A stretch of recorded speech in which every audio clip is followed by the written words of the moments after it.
Welcome back to the Tool World Podcast. I'm your host, David Jew, and I'm here with Master Jew. How's it going there, Mr. Jew? It's going okay. We just came back from the IAC. Aren't you going to plug in the summit?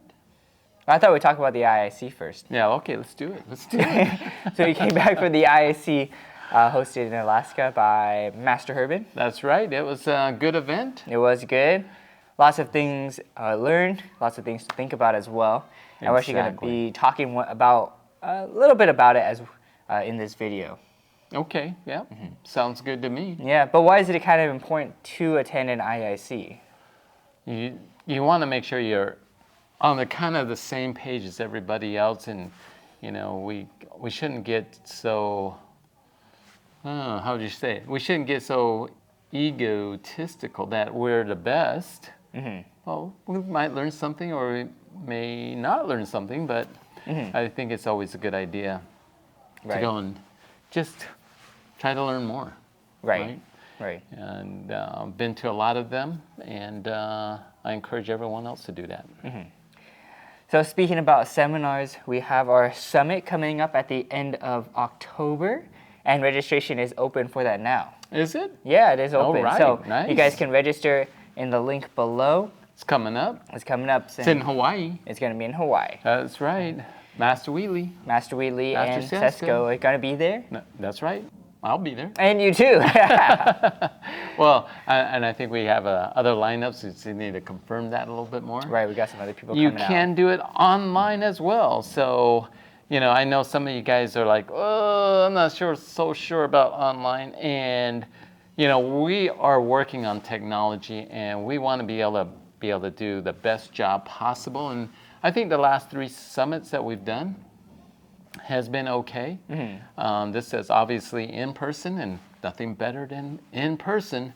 Right. But we're going to try to make it so that the quality is the best it can possibly be, being live. Anyways, so at the IAC, we talked a little bit about side piercing kick. Yes, we did. So Grandmaster Nichols was going over some different types of side piercing kick and the variations and how it should be performed. And I thought we wanted to kind of talk about that today. Yeah, that's a great topic. I mean, we've talked about this before in class, and he just happened to bring it up. It's like, oh, wait, we've talked about this before. This is pretty cool. Right. And so we brought it back into the class, and we talked a little bit more about it. And we did have a student that asked a question. But do you want to do a recap on that?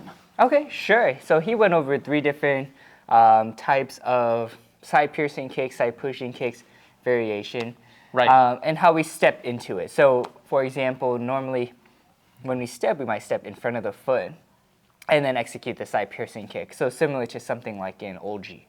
You step in front and then do the side piercing kick.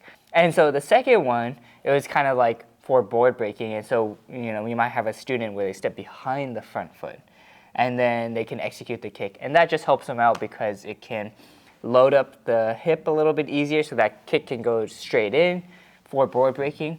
But that is a little bit more similar to like side pushing kick. Right. And then we have the third variation, which was the side pushing kick, where we step maybe foot to foot. The standing foot is already turned into position, and then the leg just comes straight up for the side pushing kick. So we have those 3. And what's your take on that? Well, my take on that is understanding what is side piercing kick. And so when you talk about the Korean terminology, right? Yapcha jorugi. And what does that mean? It's side piercing or side punching. Jorugi, kind of like saju jorugi. Obviously, my Korean's not too good, but I think you get the drift. Saju jorugi for directional punch. Yapcha jorugi. Kind of a similar word. And what that is that it's that twisting of the attacking tool. And so when you look at that definition and how it should be performed, it's kind of important to understand that, because is it a side piercing kick or not a side piercing kick, right? So another thing that has to happen for side piercing kick is really that Benri sensei. That is the intermediate position for side piercing kick. Now, obviously, bending release stance A is more of a training tool to help us with that particular technique, right? So the knee has to come up, it's pointed basically forward, and then it rotates. And that whole rotation is the twisting of the attacking tool. And that's what makes it piercing, right?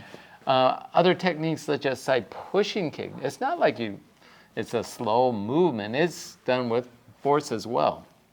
However, the kick comes up and like you said earlier, is loaded up. The standing foot's already in a different position. And so it doesn't have that piercing type of a movement, right? And it's usually performed in a sitting stance.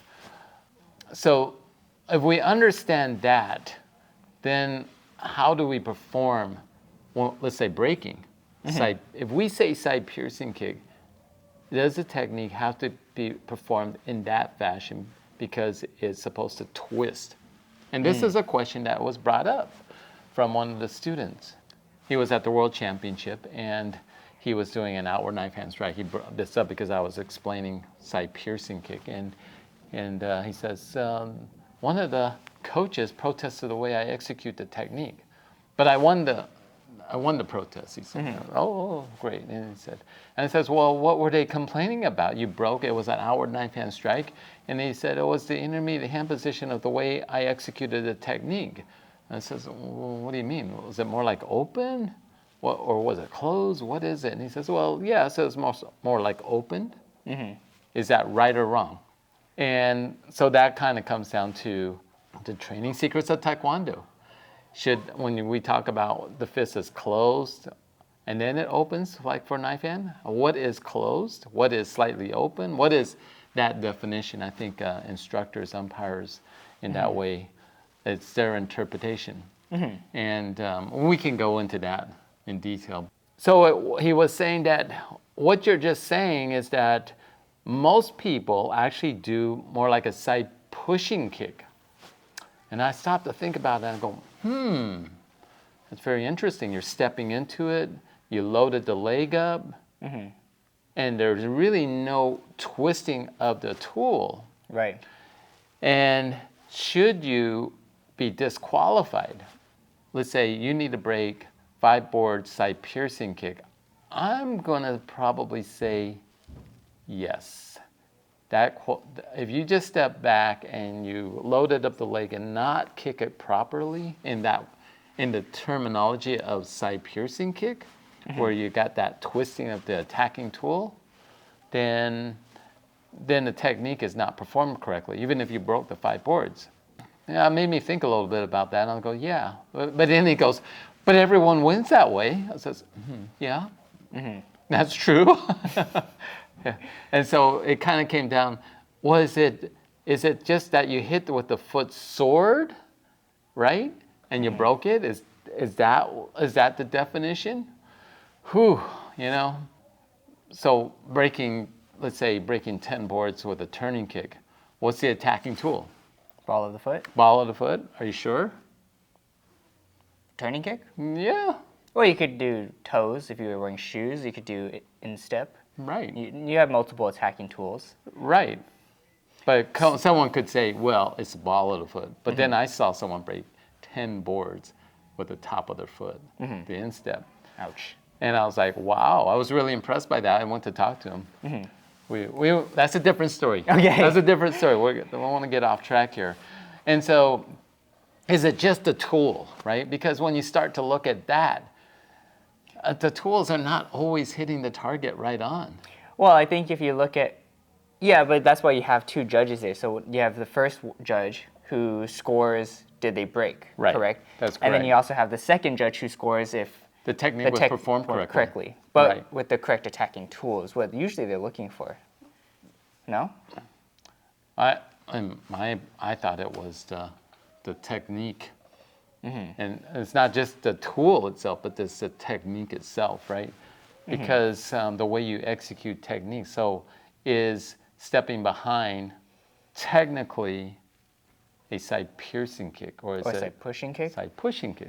Right? Well, but then at the same time, side pushing kick is just a variation of a side piercing kick. That's right? true, but they're 2 different No, but it is a side piercing kick variation, like side thrusting kick is same. So are they not categorically similar? Okay, so maybe we should just call it Side kick. But then you can do different kinds of side kicks too, right? So what? Okay, all right. So what if you did a side thrusting kick and you broke 5 boards? I mean, if you said side piercing kick and you broke it with the ball of the foot, so it's a side thrusting kick, is it legit or not? Should you be disqualified or not? Well, if it just says side kick, then I think it's free for all. That's If it says right. side piercing kick, then I would look at the attacking tool. I would agree with that. I totally agree with that, right? Yeah. And so if you load up the leg and there's no twisting of that foot, can you technically call it a side piercing kick? And I'm going to say no, you cannot.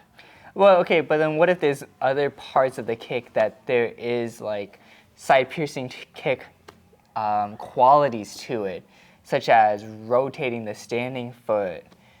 Yeah, that's all important. That's part of the side piercing kick, right? That's what I'm saying. Yeah. Right? So his question, and I said, well, yeah, I probably would say that it doesn't satisfy that requirement. However, we need to explain that to the competitors. If that is the requirement, right, then you have to perform it that way. In other words, the leg has to go up through that bending raise stance A and then execute the technique, whether you step into it, not step into it, back leg, whatever. Because they don't really say if it's step kick, really, it's just side piercing kick is what they said. Although they used to kind of, I think in the old days, it wasn't really, that was more specific, I think, whether you could step into it or not step into it.